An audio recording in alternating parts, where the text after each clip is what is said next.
Dan Gregory is the CEO of the Impossible Institute, which is an innovator and a think tank.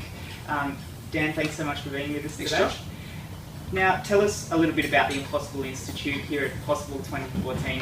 What's your role here today? Well, you know, our business is really about how do we make what's not possible? You know, how do we help people be more innovative? How do we help them solve problems in ways, you know, they haven't seen before? And that's really what, you know, I was speaking about today at Possible is how do we find ways to solve issues that we're facing in ways that people haven't seen before? And how do we be more innovative and more creative in the way we approach some of the issues that all of us are facing? Ideas is a business that looks at dealing with getting information out in the disability sector. How important is the way that we access information these days, and how's it changing? Well, I think you know, that's the critical point, is that it is changing so much. You know, we've got so many more channels, we've got so many more ways of reaching people than they've ever before, but they've also got less attention span than they've ever had before. So I think that's the critical thing.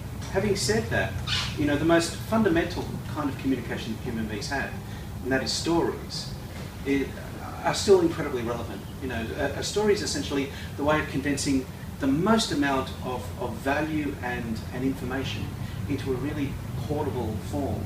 You know, we can tell stories, we can retell stories, we can tell them in the first person or the third person.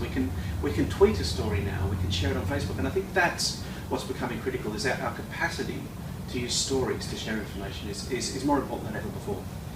You spoke a lot this morning about the way the world is changing, and you said one interesting thing about it's not actually that important to get out ahead and predict the future. It's about how you adapt and change while you see it changing already as it's in the present. Why isn't it important to try and predict what's going to happen? Well, the truth is we can't. You know, if we could predict the future, then we would have all invested in Microsoft or in Facebook.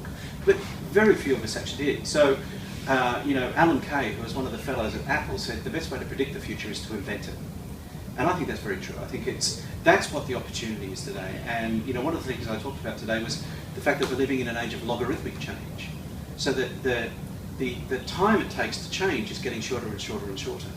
So change is accelerating. And what that means is it's getting harder and harder to predict, but less and less important to predict, because what's not possible today will be possible tomorrow. So that's really what I'm talking about is, you know, don't worry about predicting the future, start creating it.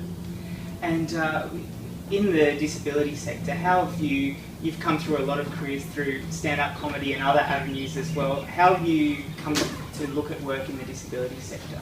You know, it's through a number of different things. One of the things was, you know, I did some advertising years ago for the National Disability Awards, and I met some amazing, you know, people during that. And one of the people I met was a young guy from Perth. And what he does is he creates machines that allow people with disabilities to engage in extreme sports. You know, so essentially what he does is he puts people with disability in danger. Yeah. But what a novel thought, you know, because we typically have such a narrow view of what people's experience of the world should be. And we think, well, why would someone with a disability want to engage in extreme sport? You know, but he wasn't limited by that kind of thinking. And I think that's really what, you know, today is about, you know, throwing off the blinders.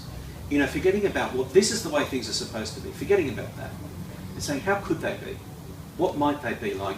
And what kind of world do we want to create for people with disability? And I think that's what's really possible, you know, in a conference like this. Dan Gregory, CEO of the Impossible Institute, thanks so much for being here today. Thanks, Josh. Cheers.